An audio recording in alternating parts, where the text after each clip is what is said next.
351 orang PNS baik di KIP Aceh maupun di seluruh KIP kabupaten kota. Komisioner itu kan hanya pengambil kebijakan. Yang bekerja di sekretariat. Teman-teman, ketika teman-teman tidak mau bekerja sama, insya Allah pemilu akan gagal.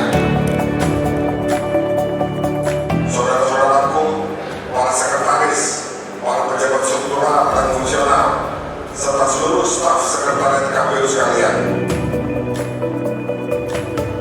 tidak akan ada organisasi yang bekerja dengan baik, efektif, dan efisien dengan personil yang tidak patuh aturan. Saya meyakini bahwa pemimpin yang baik adalah pengikut yang baik. Saya akan memberikan tindakan khusus kepada para PNS yang dinyatakan tidak lulus dalam kegiatan ini.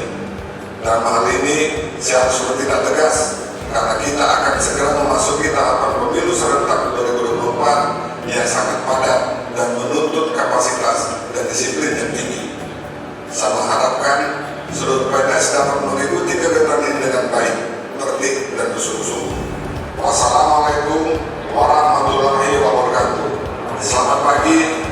Om Santi Santi Santi Om. Salam sejahtera. KPU melayani, integritas 24 jam.